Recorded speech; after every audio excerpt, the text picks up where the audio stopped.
Welcome back to her Fireside Stories, where powerful tales ignite the heart and warm the soul. Today, I'm sharing an incredible story about Sylvia Lowe, a woman whose own children abandoned her in the cheapest nursing home they could find. But just as her world seemed darkest, life delivered an extraordinary twist. Her old house sold for a life-changing fortune. Instead of quietly accepting her fate, Sylvia did something completely unexpected. Imagine the stunned faces of everyone watching as she boarded a plane, leading 15 elderly residents on a luxurious, tropical escape to reclaim their dignity and joy.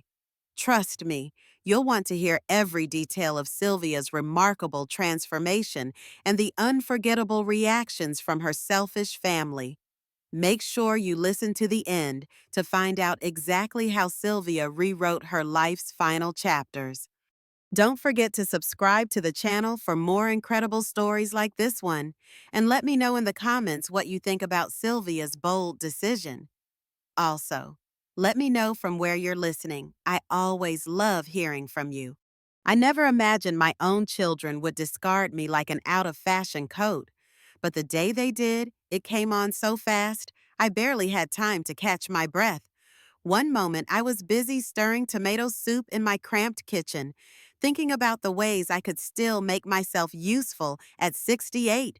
The next, I was shoved into a dingy, foul-smelling nursing home with a flickering neon sign that read Sunnyside Acres. I'm Sylvia Lowe, a woman with a softly layered silver bob that curls around my ears and frames a face lined by years of sacrifice. I used to believe that if I gave everything my money, my time, my heart to my family, they'd see my worth. My husband passed on too soon, leaving me to raise our two kids alone. I thought that hardship would bind us together forever. Instead, it taught them to see me as a resource, a ticket to comfort that no longer worked. And once a ticket is punched past its final stop, people toss it away. The day Wyatt, my son, who keeps his black hair clipped in a tight side fade to look professional, showed up with his wife. Brooke, she's all about her sleek, chestnut-dyed blunt cut and designer handbags. I knew something was up. Brooke had that smile on her face, the kind that never touched her eyes. It's the same look she used to wear back when she'd sweet-talk me for a little help with their mortgage.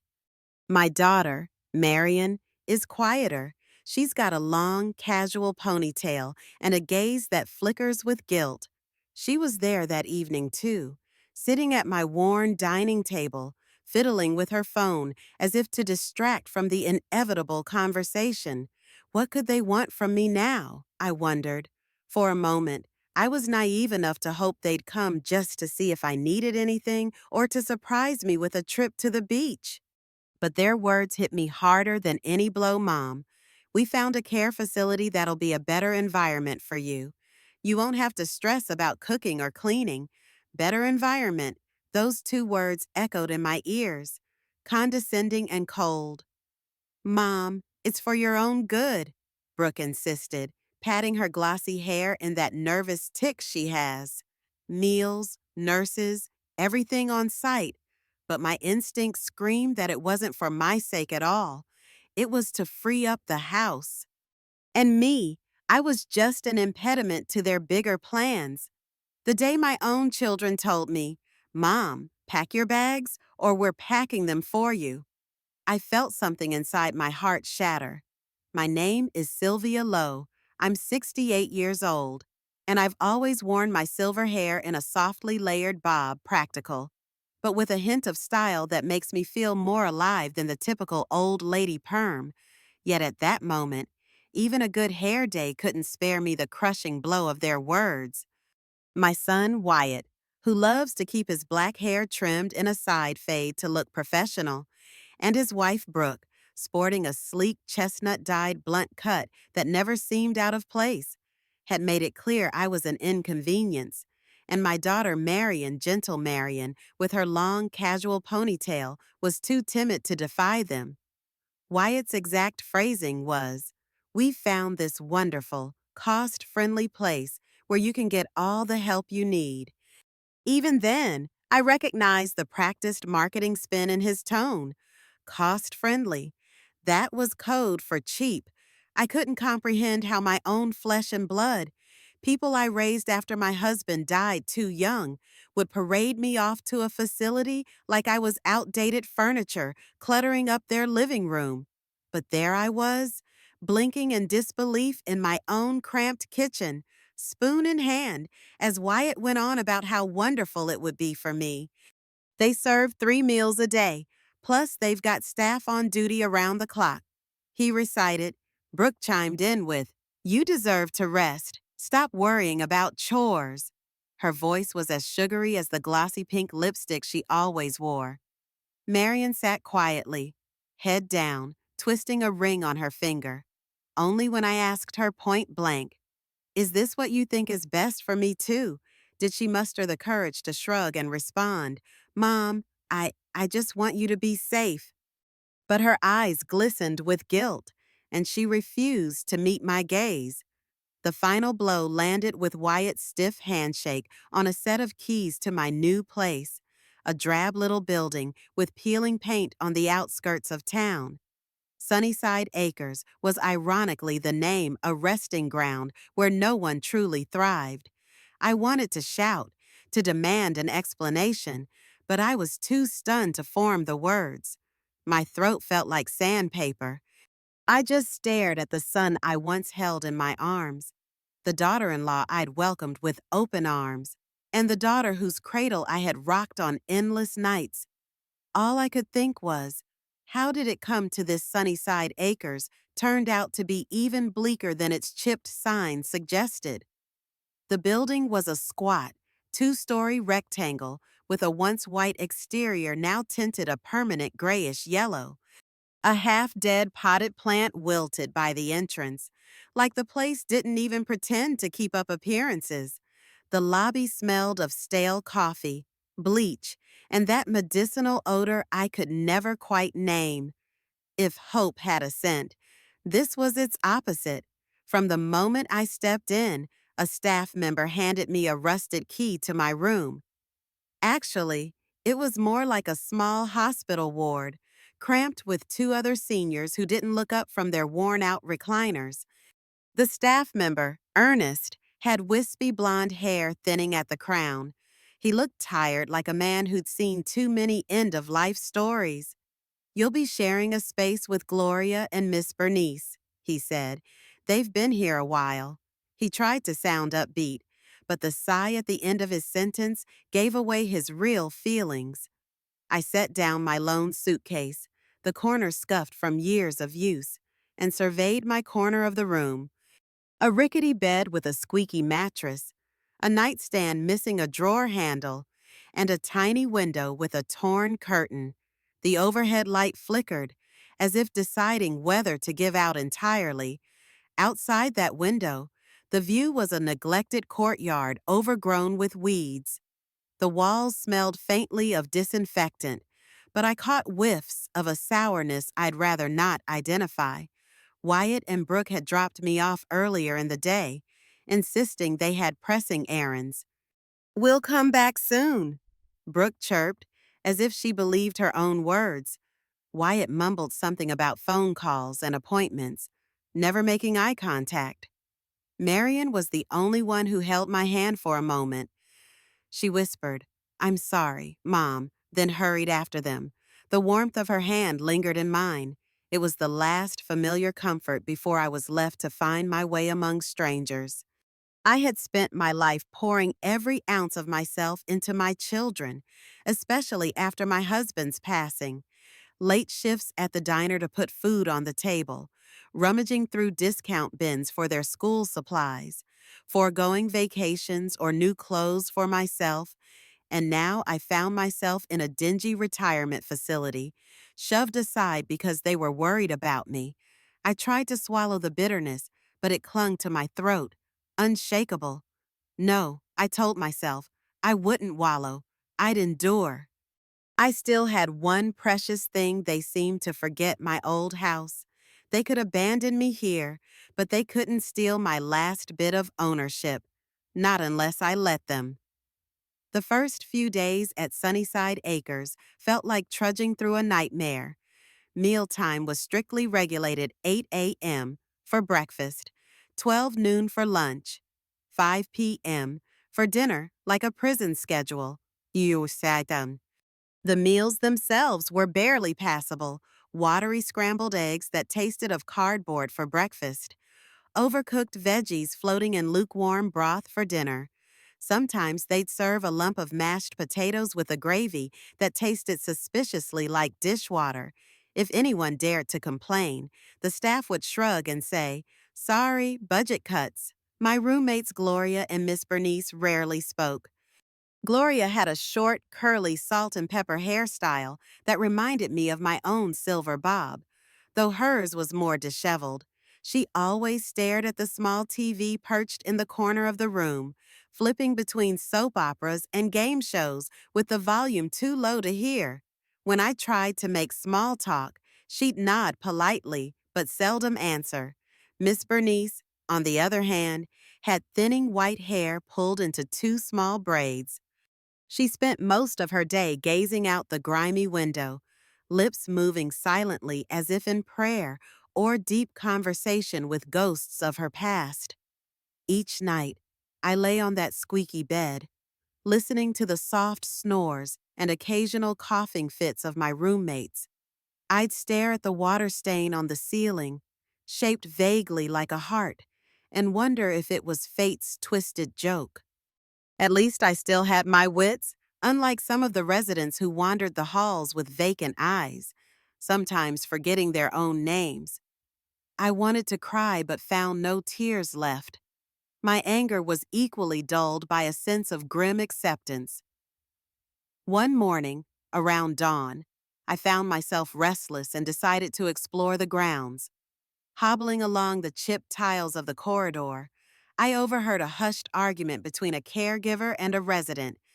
The caregiver was insisting the resident hadn't yet taken their medication. The resident was certain they had. The tension weighed heavy in the air. This place was understaffed, underfunded, under everything.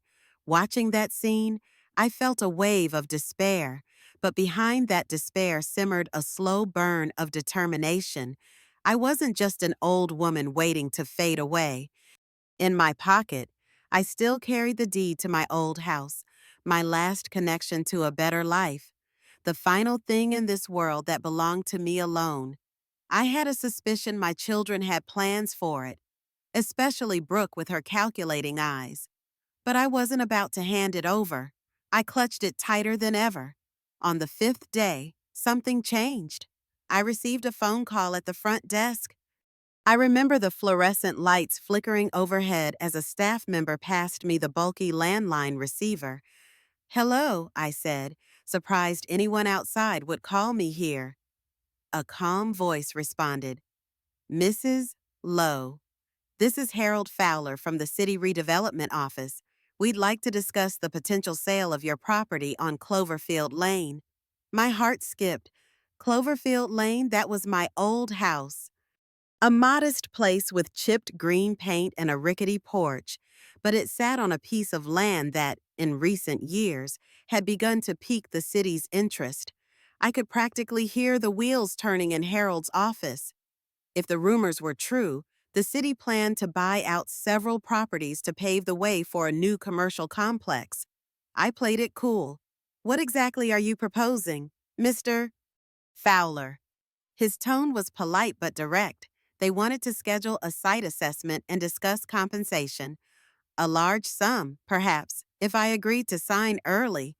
He mentioned that the city had earmarked funds for quick settlements, often above the typical market rate. "We understand some families have difficulty relocating," he said, "but we aim to make the process as smooth as possible." "Smooth as possible," I echoed. The cynic in me flared up. Smooth for them, more likely.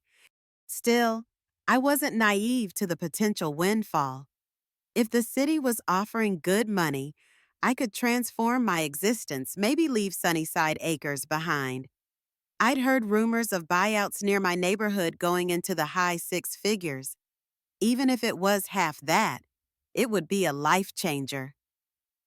After I hung up, the gravity of it all made my hands tremble. I retreated to my room and pressed the deed to my chest. I recalled how Wyatt once joked about inheriting a gold mine when I teased him to mow the lawn for me. At the time, I thought it was just flippant banter. Now, I realized he might have suspected something all along. In that moment, I felt a rush of righteous anger. They dumped me in this rundown place to get me out of the way, banking on me not making a fuss while they found a way to snatch whatever came my way. But I wasn't so easy to bury. The phone call had revived something within me, the fight. The next day, as I watched residents shuffle to breakfast with their walkers and wheelchairs, I made a quiet vow I wouldn't die in Sunnyside Acres. If I had a shot at an escape, at regaining dignity, I'd take it. For a moment, I felt guilty. Some of these folks had no option but to endure this place until their final breath. I thought about how wrong it was that so many seniors lacked the resources to break free.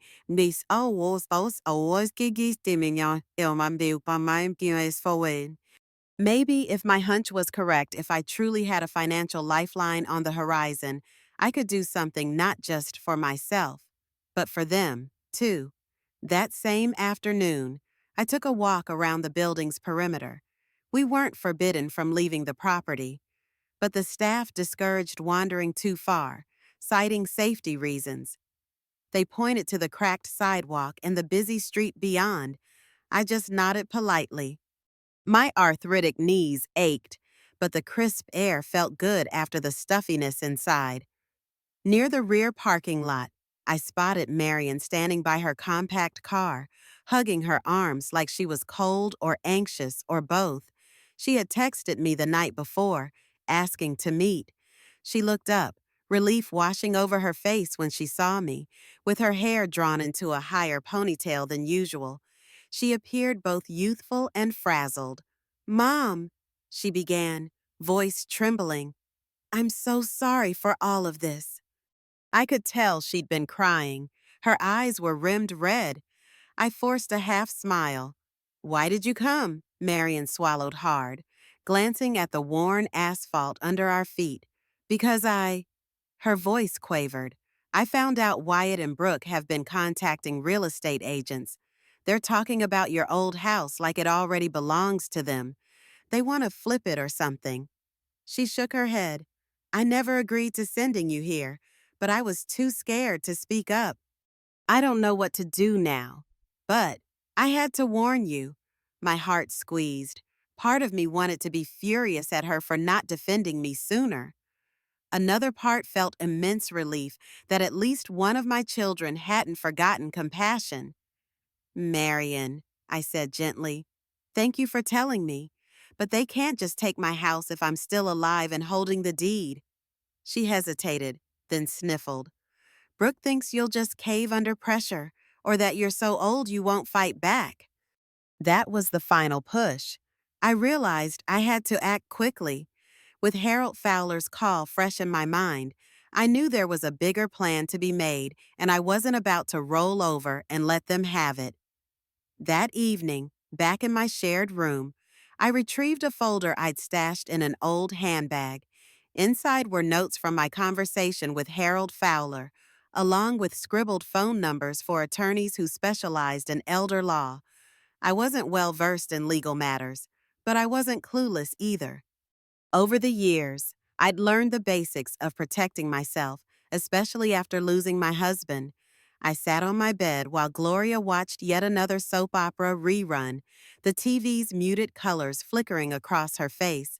Miss Bernice was napping, the slow rise and fall of her chest a metronome of uneasy rest. My mind churned with possibilities. The city wanted a quick buyout of Cloverfield Lane. I suspected the sum could be large enough for me to leave Sunnyside Acres permanently. But if I was to do so, I needed to ensure Wyatt and Brooke couldn't intercept my funds. All the while, a rebellious thought kept intruding.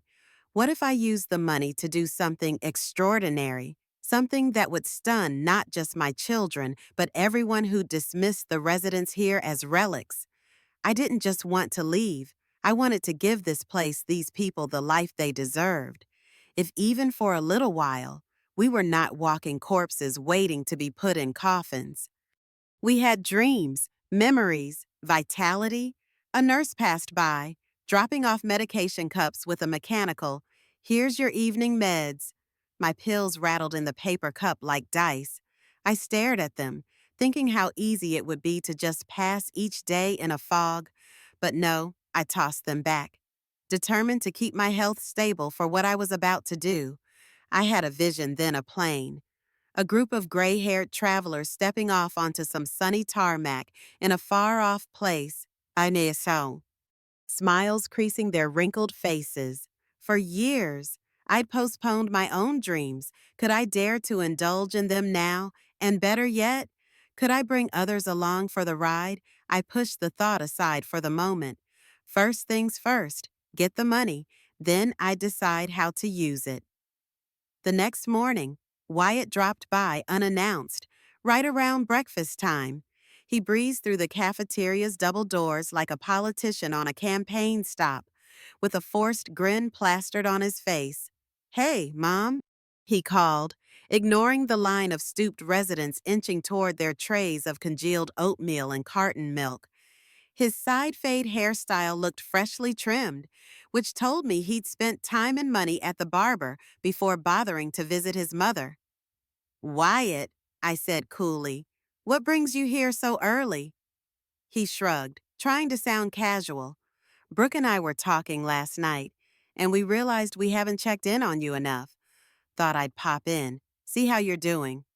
I glanced around at the dull, institutional surroundings, white walls, scuffed floor, the aroma of burnt toast in the air. "As you can see, I'm living in the lap of luxury." He cleared his throat, obviously uncomfortable. "Listen, Mom, we heard some talk in the neighborhood, something about the city wanting to redevelop Cloverfield Lane." It stung how quickly he pivoted to the house. At least he wasn't pretending to care about me too much. "Maybe," I replied, refusing to elaborate. His eyes lit up in that telltale sign of opportunism. "Well, if that's true, it might mean a decent sum of money.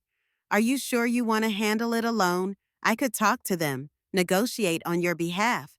Negotiate on my behalf. Right, more like swoop in and claim the lion's share." I decided to play dumb. "Gosh, Wyatt, I haven't heard much. Maybe it's just rumors. I wouldn't get my hopes up." He feigned a sympathetic nod, but the tension in his shoulders betrayed him. "Yeah, maybe. But if it's not just rumors, you can always call me. Okay, I'll help you figure out the contract stuff. Legal wording can be tricky." I pressed my lips together and forced a polite smile. "Appreciate the concern." As Wyatt strutted off, I couldn't help but notice the hush that fell over some of the other residents. They recognized the dynamic an adult child checking in when there was money at stake. Their gazes flicked from me to Wyatt's retreating form, pity and understanding in their eyes. They'd all lived this storyline in some form or another, but I refused to let it end the way Wyatt expected. That same day, Harold Fowler called again, confirming the city's intent to buy my property. He sounded upbeat, almost giddy with the prospect of pushing the redevelopment through. "We're offering an accelerated payment if you sign within the next few weeks," he explained. "We'll schedule a property valuation. You don't even need to be there if you're not up to traveling." "Mrs. Lowe?" But I did want to be there.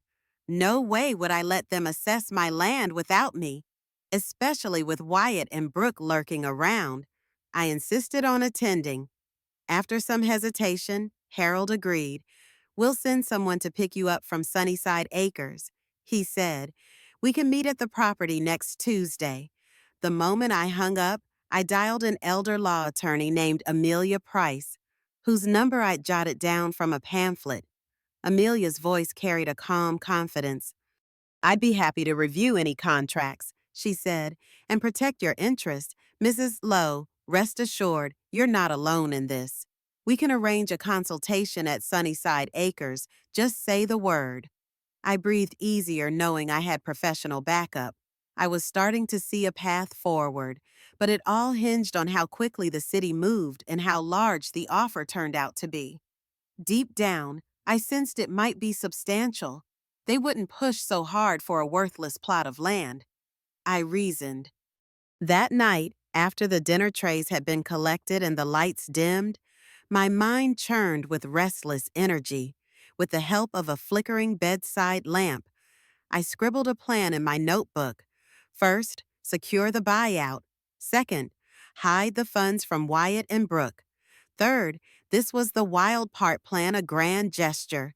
Something that would let me reclaim my dignity and maybe uplift the other folks here, too. I never planned to stay in Sunnyside Acres, but I also felt a strange kinship with these people who had been similarly discarded. If I got my windfall, I wanted to use it for more than a personal comeback.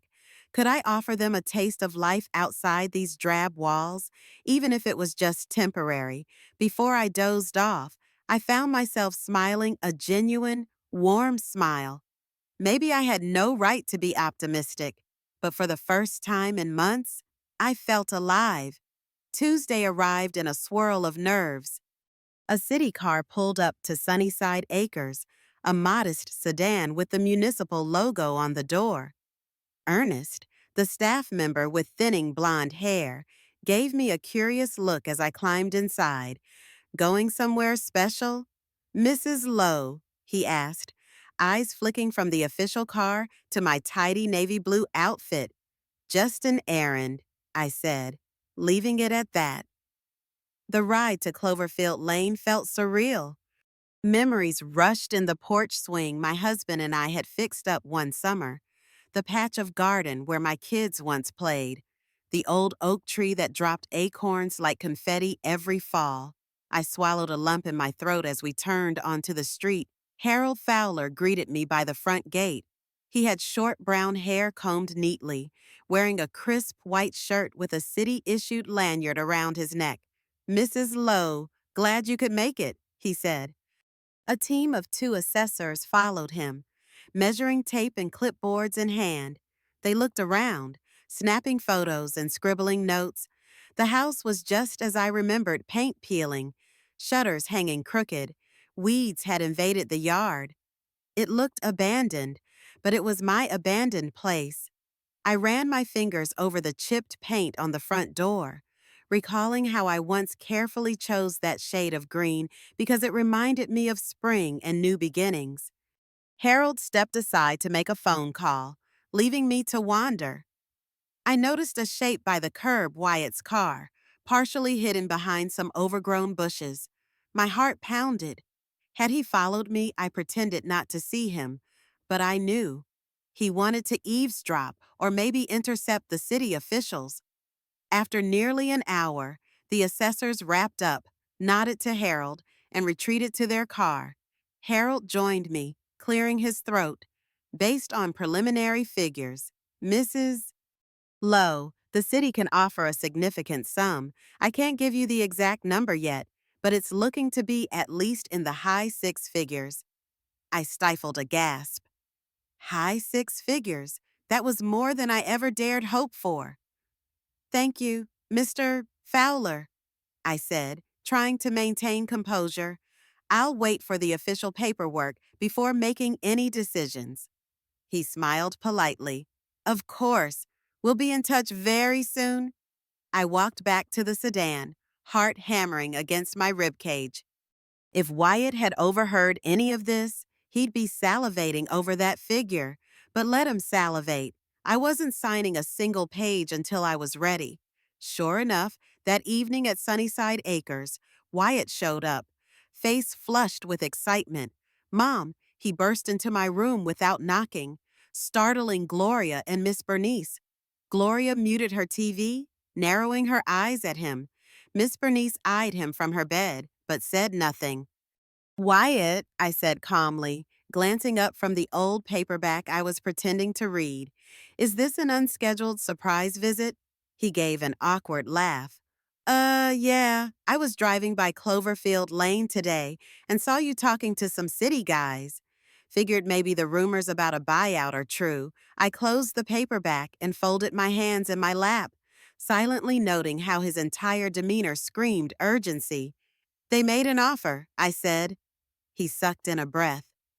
And is it good? His question was so blunt, so greedy. It almost knocked the wind out of me. It's decent, I replied, but I'm not sure if I'll accept right away. I have to think about it. Wyatt scrunched his brows, as if perplexed that I wouldn't jump at a big pile of cash. Mom, come on. You're stuck in this place. He waved his arms around, giving Gloria and Miss Bernice a quick, dismissive glance. You don't need to wait. You could live somewhere better. You wouldn't have to rely on this cheap facility. The irony of his sudden concern stung. He and Brooke had shoved me here in the first place. Now he was painting it like I chose to remain in subpar conditions. I'll make my own decisions, I said pointedly. He exhaled sharply.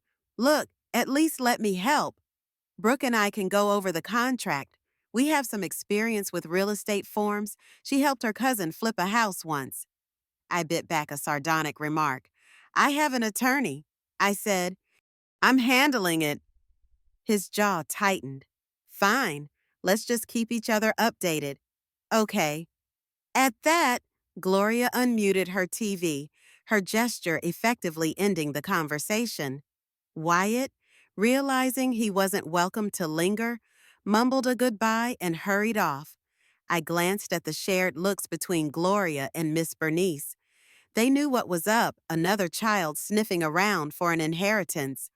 For me, it was further confirmation that I had to play this carefully. Let Wyatt think he still stood a chance. Let him believe I was dithering. Meanwhile, I'd finalized my real plan in secret. In the following days, I became a woman possessed by preparation. Whenever the staff at Sunnyside Acres saw me hunched over the communal computer in the small lounge, they assumed I was emailing relatives or browsing old recipes. In truth, I was researching group travel options.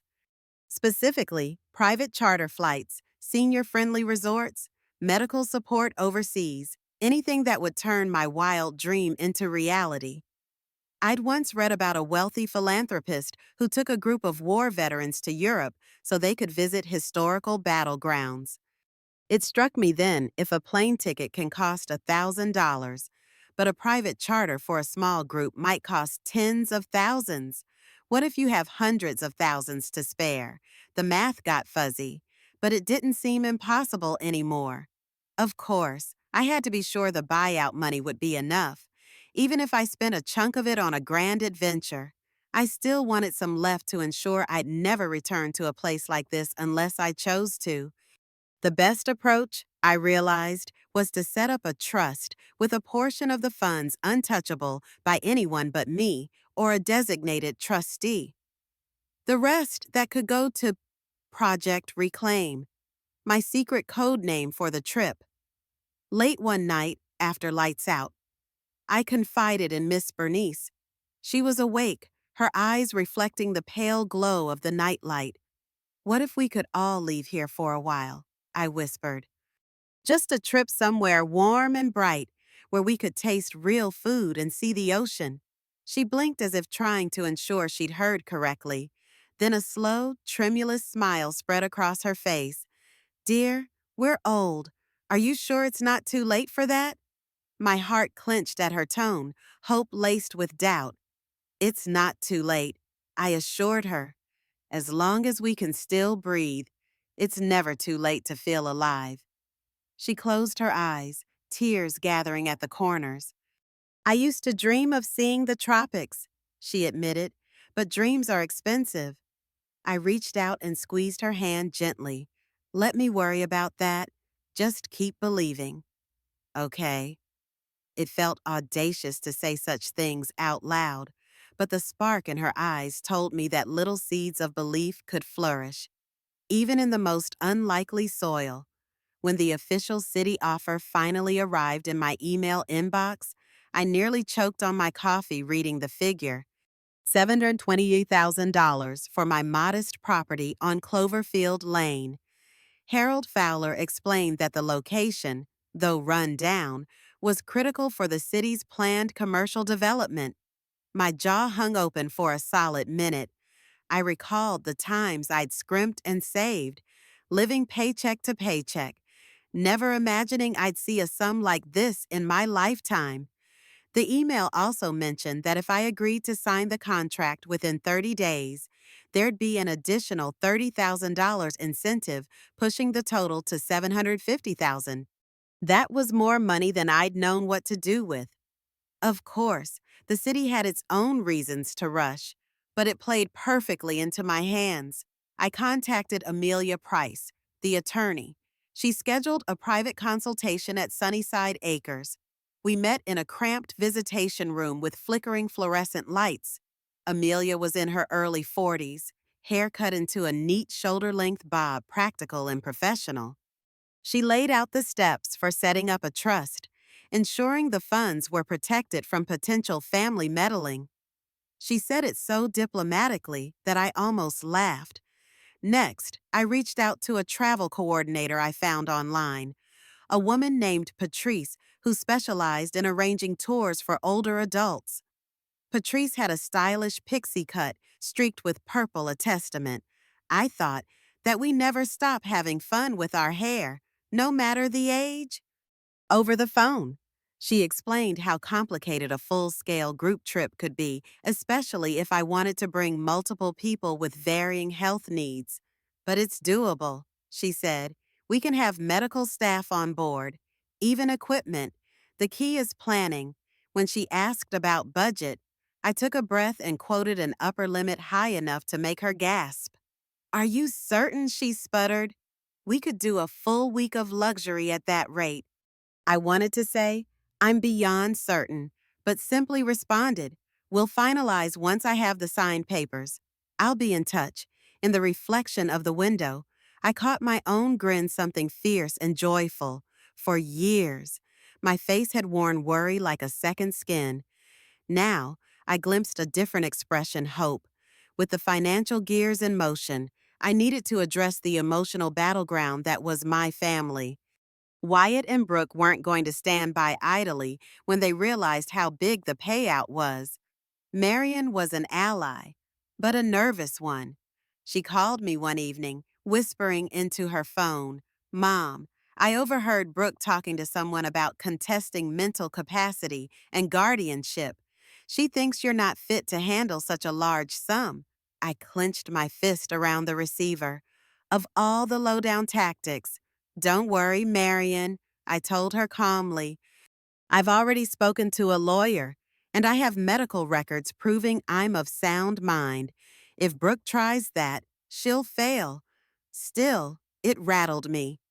The idea that my own daughter-in-law would brand me incompetent just to get her hands on that money churned my stomach. That night, I paced the hallway of Sunnyside Acres, ignoring the curious stares of staff. I was forging a plan in my head.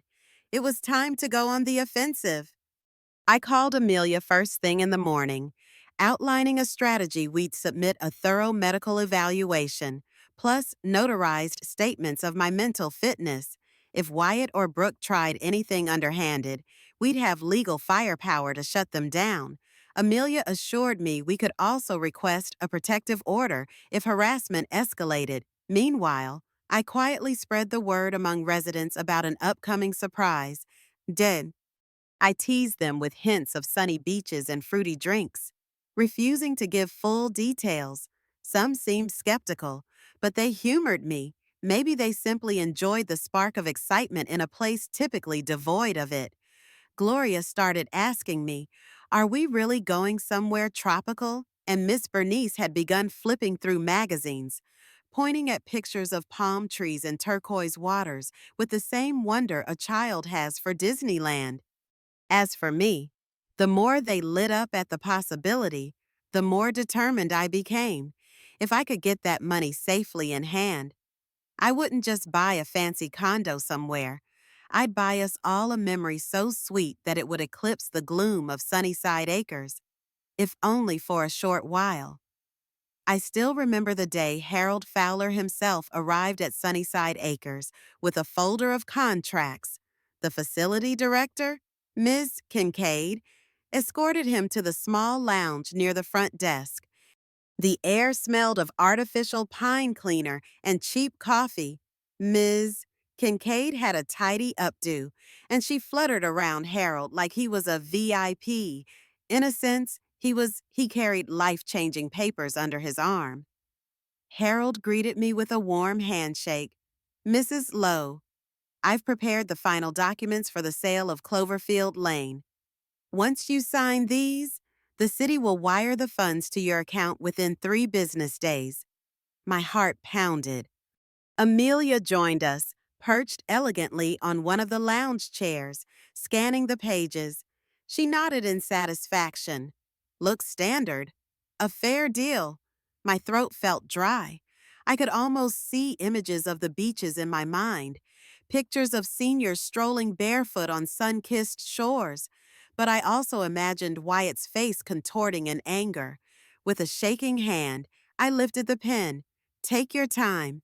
Harold encouraged, his brown hair neatly combed, that city-issued lanyard resting on his chest. I inhaled deeply. Then, in a few decisive strokes, I signed on each dotted line. Amelia countersigned as a witness. Harold gathered the documents and said, "Congratulations, Mrs. Lowe. Within a few days, this will be official, and the money is yours." A swirl of relief and excitement left me slightly dizzy. Even Ms. Kincaid, who knew nothing about my deeper intentions, must have caught my grin. She looked at me curiously but said nothing. When Harold left, Amelia pulled me aside. "I'll help you deposit the check into the trust account," she explained. "Then we can route a portion to your personal checking.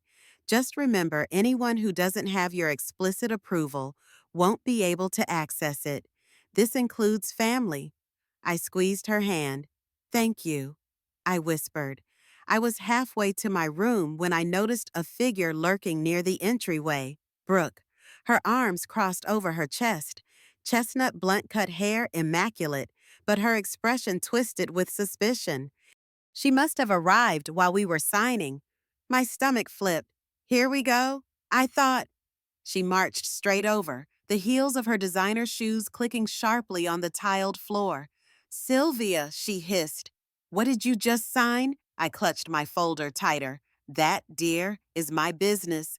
Brooke's confrontational stance in the hallway drew more than a few prying eyes. Ms. Kincaid, the director, hovered at a distance, possibly unsure whether to intervene.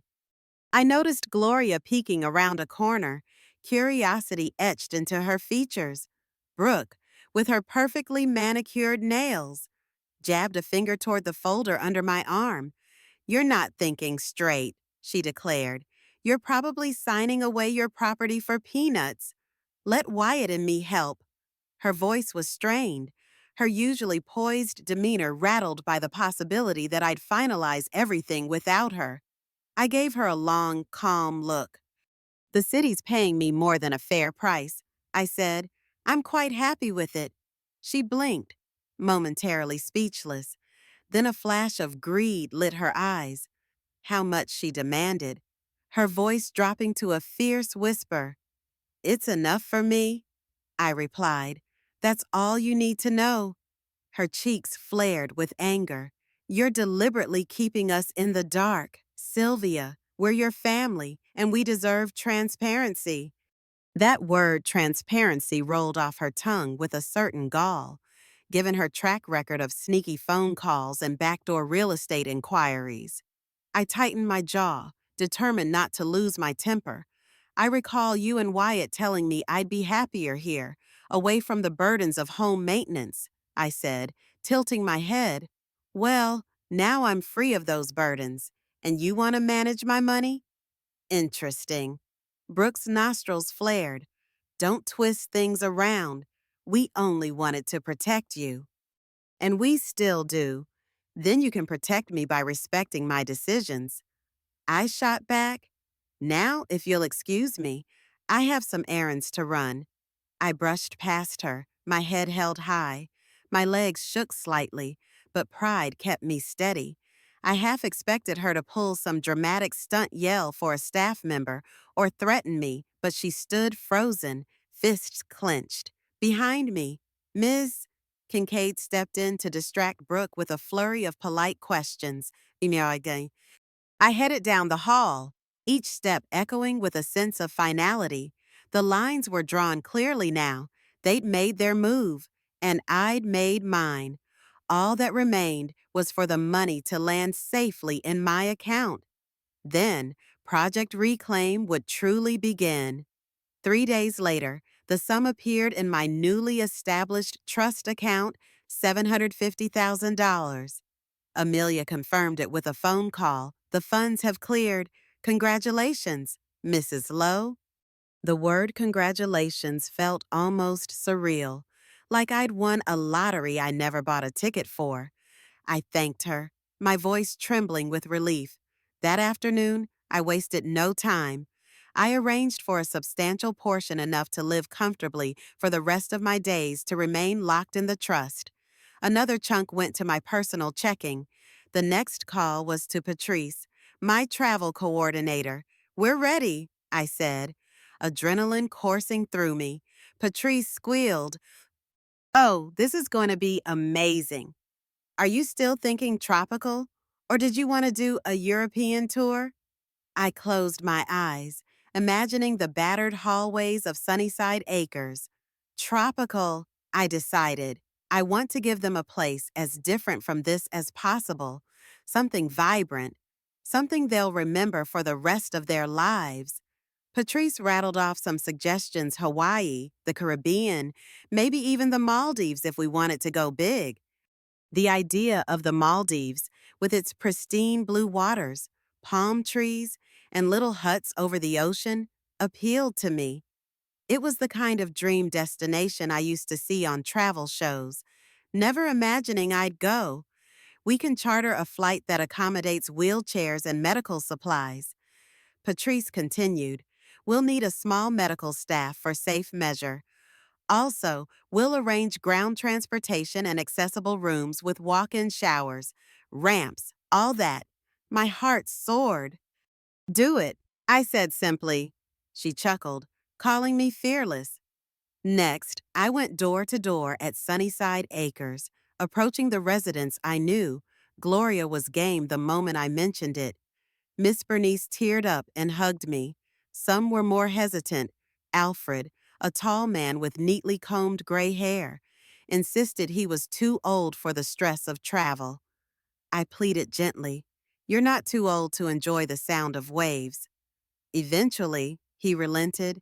Even the staff got wind of the plan. A few gave me skeptical looks. How could an old lady afford this? But I waved them off. If anyone asked, I told them I'd come into a little money and wanted to spend it on joy rather than funeral costs.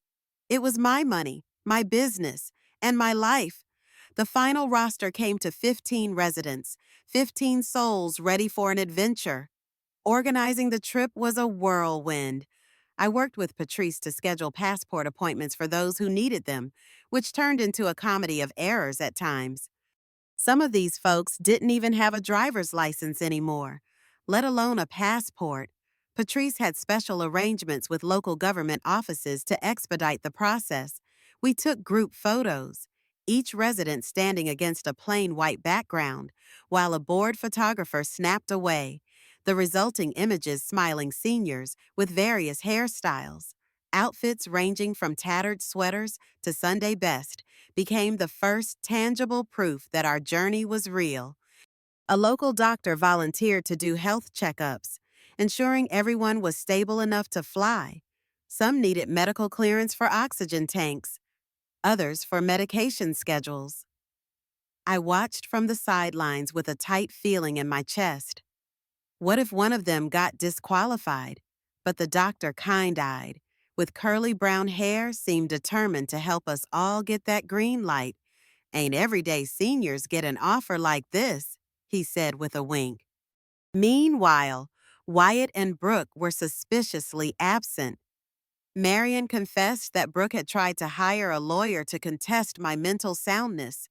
It backfired when Amelia produced my clean bill of mental health, along with an official evaluation from my personal physician. The court essentially threw out any petition before it even started. Wyatt, apparently deflated, had retreated into silence. Brooke, never one to admit defeat, resorted to text messages laced with guilt trips. "How could you not trust family? Why are you doing this to us?" I didn't bother responding. I suspect the magnitude of the buyout had dawned on them. They must have realized I could live lavishly without ever needing their support again. And if there was no leverage, no caretaker role for them to exploit, then they had no immediate advantage. The sudden quiet from their corner was eerie, but I welcomed it. At Sunnyside Acres, the residents buzzed with anticipation. The staff's attitudes shifted. Too, maybe they believed we'd be in the spotlight soon, and they didn't want to look neglectful. Ms. Kincaid even ordered fresh coats of paint for a few common areas. I noticed the flickering lights got replaced. It was as if the promise of a big outing had reinvigorated the entire building. In quiet moments, I'd steal away to recheck the Maldives resort photos. Those wooden walkways over turquoise water looked like something out of a fairy tale. It was happening our leap from drab hallways to paradise. Departure day crept closer, and I arranged for a charter bus to pick us up at Sunnyside Acres. The staff was half disbelieving, half excited. I caught Ernest whispering to a coworker, "Can you imagine them all on a plane? It's so surreal." Surreal, yes, but also real. We had passports, plane tickets, and a specialized medical crew on standby. Patrice had coordinated everything down to the last detail, from wheelchair lifts to special in-flight meals. Finally, the morning dawned. The bus rattled into the parking lot, a large banner reading "Special Senior Excursion" taped to the side. I stood by the entrance in my navy slacks and a lightweight cardigan, my layered silver bob freshly trimmed so I'd feel confident. Gloria, wearing a pink sweatsuit and a short curly hairdo that looked newly permed, emerged from the building with a grin that practically glowed. Miss Bernice was accompanied by a nurse, her braids pinned up neatly. Even Alfred came hobbling on his cane, a tiny suitcase in hand. A handful of staff members and curious neighbors gathered to watch this exodus of elderly adventurers. Some clapped, others gawked. A local news reporter, having caught wind of our story, snapped a few photos. The air hummed with excitement. Underpinned by a bit of anxiety, we were venturing into the unknown. For many, it was their first time on an airplane, let alone leaving the country. As I helped them board the bus, I realized no one from my family was there to send me off except Marion, who came running at the last minute. She wore her hair braided to the side, casual yet affectionate. She hugged me tight. "I'm so proud of you," she whispered. I squeezed her back, tears prickling my eyes. "Thank you, honey, for everything." Before I climbed onto the bus, I glanced around one last time. Not a sign of Wyatt or Brooke. They'd chosen to remain absent. That was fine by me. I had new companions now, all of us on a journey to reclaim our sense of worth. The moment our chartered plane lifted off the runway, laughter and cheers erupted among the seniors. Even the flight crew, specially trained in elder care, was beaming at this display of excitement. Some clutched at armrests, eyes wide, but nobody panicked. I looked down the aisle of the plane, a row of wheelchairs securely strapped, seat belts fastened, and a handful of residents in regular seats who insisted they felt strong enough to sit upright. As the wheels left the ground, I felt a literal and metaphorical weight lifting from my shoulders. Gone was Sunnyside Acres' stale air, replaced by the hum of engines and the promise of turquoise seas. Patrice, seated across from me, waggled her eyebrows. So, do you want to know the in flight menu? She teased, brandishing a pamphlet of surprisingly appetizing choices. I grinned. Something better than cafeteria soup. I hope. She laughed, nodding vigorously. We've got chicken marsala, grilled salmon, mashed potatoes that don't resemble glue, and an array of desserts. Don't worry, we also have diabetic-friendly options. Dandier by mom. I glanced around, noticing Miss Bernice rubbing her eyes in disbelief. She mouthed, "Thank you" to me, and I simply nodded back. No words were needed. Meanwhile, Gloria flipped through an in-flight magazine, marveling at the glossy photos of beaches that might soon be right in front of us. The flight crew, 2 nurses, and a doctor walked around, offering medication reminders and encouragement. One nurse named Sarah had bright red hair pulled into a bun, a stark contrast to all the silver and white heads on board. She spoke gently, asking if anyone felt nauseated or anxious. For the first time in a long while, I saw these seniors treated with genuine warmth and respect, rather than pity or impatience. Somewhere over the ocean, I stared out at the window, clouds below us, the faint curve of the earth in the distance. This was the leap I'd only dared to dream about. Instead of spending my final years confined to a rigid schedule and watery oatmeal, I was breaking free. I wouldn't lie, I thought about Wyatt, about whether he'd ever realize what he'd missed. A twinge of sadness flickered in me, but the roar of the engines and the chorus of soft, excited chatter around me reminded me that life was about moving forward. We soared through the sky, carrying hopes and regrets in equal measure, bound for a paradise we weren't sure we deserved but dared to embrace anyway. When we landed on the island, a remote spot in the Maldives, known for its pristine beaches and powdery white sand, an overwhelming sense of wonder rippled through our group. Several staff members from the resort stood by with wheelchairs ready, each wearing bright floral shirts. Even the air smelled sweeter, a mix of salt water and tropical flowers. The sun was intense, but gentle enough for our careful plan of wide-brimmed hats and lots of sunscreen. A polite island guide named Nima, sporting a breezy linen tunic and a tight coil of black hair, greeted us with leaves made of fresh hibiscus flowers. I hung one around my neck and glanced at the seniors, each wearing identical expressions of awe, their new floral accessories draped across shoulders sagging from age, but lifted by excitement. We were whisked via a special accessible boat to the resort, which had wooden walkways stretching over crystal clear waters teeming with fish. The staff had set aside a cluster of ground-level suites, all wheelchair-friendly, with roll-in showers and wide doorways. Patrice flitted about, double-checking everything. The medical crew followed, ensuring each resident settled in comfortably. I stood for a moment on the boardwalk, gazing at the ocean that seemed to glow from within, an impossible shade of turquoise. This was it, the real payoff for a lifetime of sacrifice. Some part of me thought about my husband, wondering if he'd approve of such indulgence. Another part of me recalled how I'd always told my kids we'd go on vacation someday. That someday never came while they were young. And now, ironically, I was here without them. Later, as evening draped the sky in hues of orange and pink, we gathered for a communal dinner. The resort had arranged tables on the beach, complete with soft lanterns that flickered in the ocean breeze.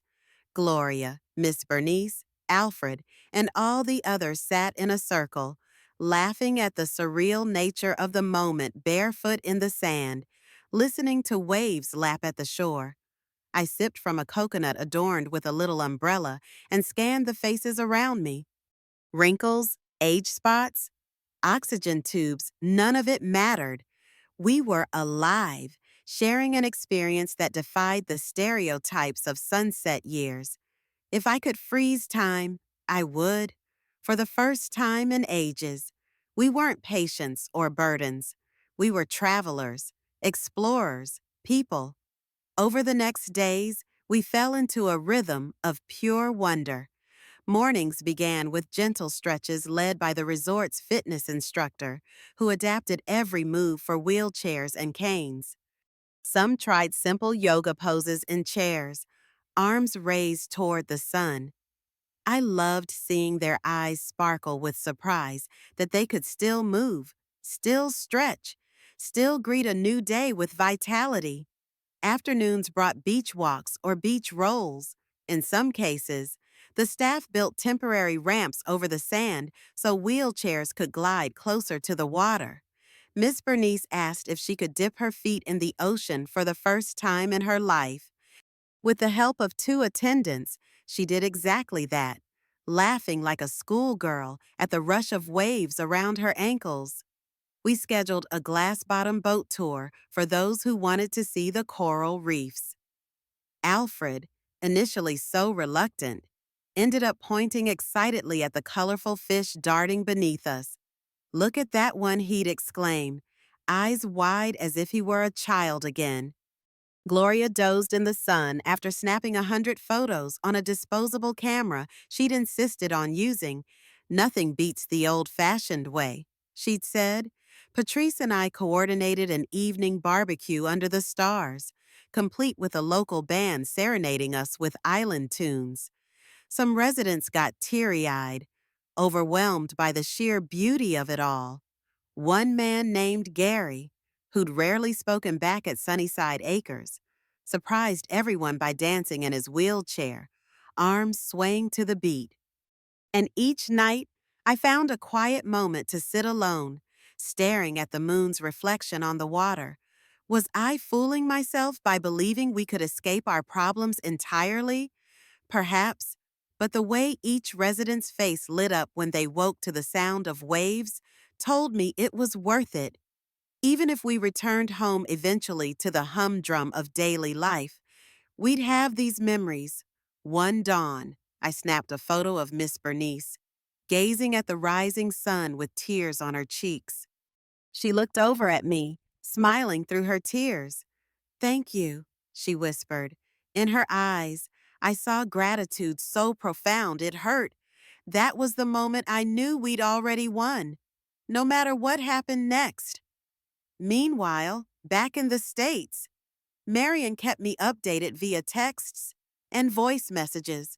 She told me that Wyatt and Brooke were furious, scouring the internet for any mention of my whereabouts.